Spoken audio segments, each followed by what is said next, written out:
Well, ladies and gentlemen, thank you so much. It's always a pleasure to share my thoughts with you guys.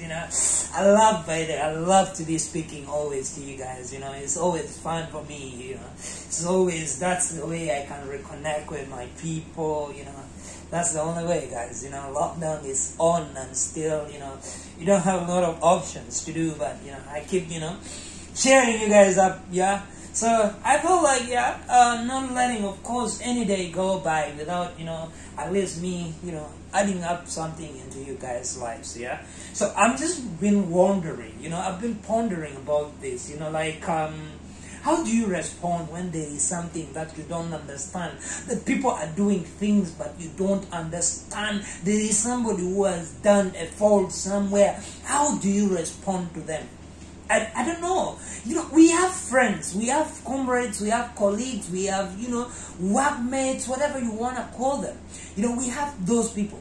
Like, if there is anybody who has made a fault somewhere, some of them, they will magnify it. They will want to use the advantage of that which somebody has done, and they want to get the best of the person.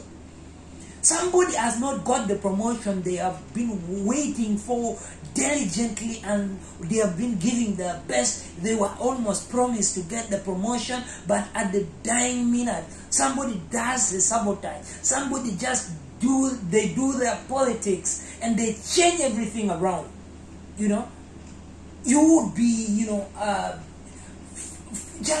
will be devastated. You will, devastated is even an understatement. You will not understand everything. But I'm just wondering, how do you respond when something is not right? Something is not going in your favor. Something is not moving the way you want. How do you respond, friends? I would rather, let's be understanding. I would rather be forgiving, not only forgiving yourself, but as well other people around you. If you've done something and you cannot do it again, you cannot, reverse the whole situation, I would rather you be a person who is going to be understanding, to forgive not only yourself, but as well to, make adjustment, to try to look for opportunities to do things in a better way and to, transform your lives. That is the most important thing. And I'm just wondering, if a kid has made a mess, they have poured something which they shouldn't have poured, they took the easy way out, they are moving with the wrong crowds. How do you respond as a parent? How do you respond as a sibling to the other person? How do you respond as anybody, like a neighbor, a colleague, a friend? I don't know. How do you respond, friends?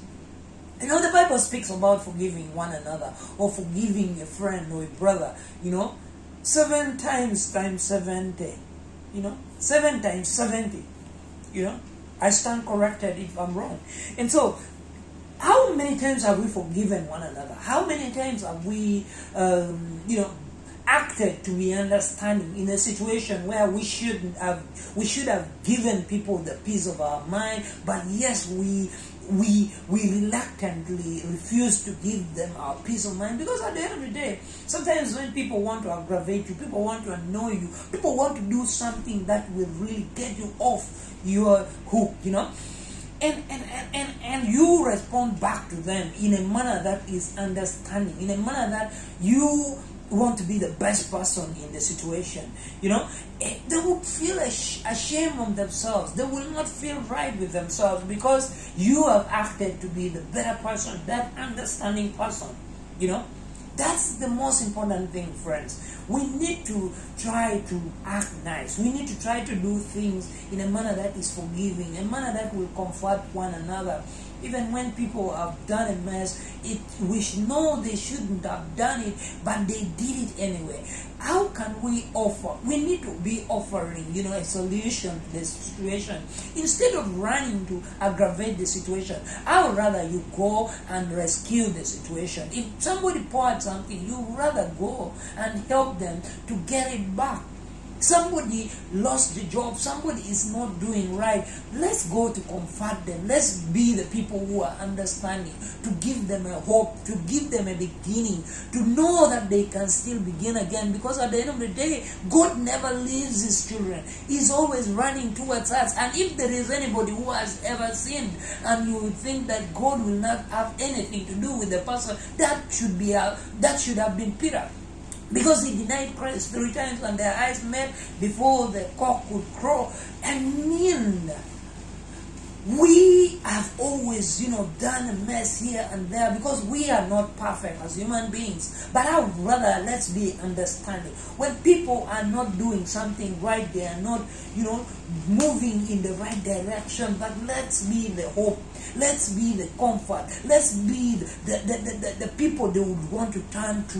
Instead of aggravating them, instead of magnifying the wrong that they have done, let's be understanding. Let's be comforting to one another. Let's be the people who are going to live lives of healers. Those who can offer a solution to a problem that has already taken up a place. Like you see SARS in Nigeria. Can we have people who are understanding to intervene in the situation? Uganda, the brutality is high.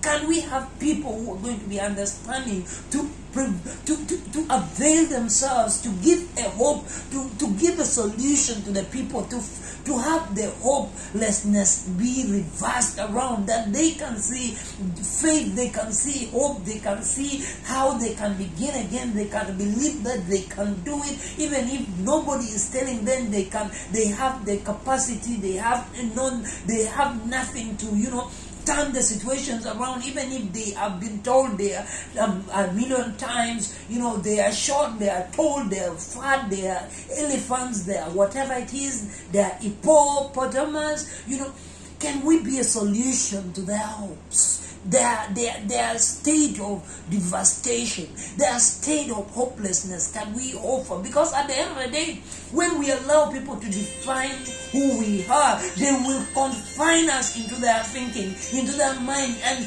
we can only want to imagine that we can do as far as they have told us. But I am submitting to us that is no, that can never be you, because I am seeing hope, I'm seeing faith, I am seeing men and women of strength and courage, those who can do magnificent stuff, those who can rewrite the story of Africa, those who can rewrite the story of the world. I see that in you, ladies and gentlemen. I am seeing men and women who are resolved, determined to do that which is good, to put the nation and the world on a different path. I am seeing men and women of substance, those who can, be revolutionaries, those who are going to leave their legacies, that even if they die 100 years from now, they will still remember your name 1,000 years later. I am seeing that in all of you guys. Let's be understanding. When people are not getting it right, people are ashamed of themselves. People are thinking they can never do something that is going to change the history of their life. They can never be the trailblazer in doing whatever they want in their fields. I'd rather let's be there to help them. Instead of sabotage, let's support one another. Instead of ridiculing someone, let's be a hope to them, that we will tell them how important and great personalities they are, and they can do anything that the Lord has blessed them in them. Because before no one could curse us, God has already blessed us, and all of us, we are capable, we are men and women of substance, and we lack nothing. Because Christ has given us all that we need to make our life a better one, to be a co-creator with God, to make the place that we have found a better place. All of us have a responsibility, a role that we can do, and we can transform the world. We are waiting on you. You are capable. You are more than able. You are powerful. You are merciful. You have the grace in you to transform this world. And before you die, let's see you doing that dream which you have in your heart. I'd rather we be the positive guys to give the vibe, to have people live a blissful life, because we care to speak faithful words. We care to inspire positivity in people. That we care to be a hope for the hopeless. We care to be a voice for the voiceless. That we can have people transform their lives. That is it. Thank you so much, ladies and gentlemen.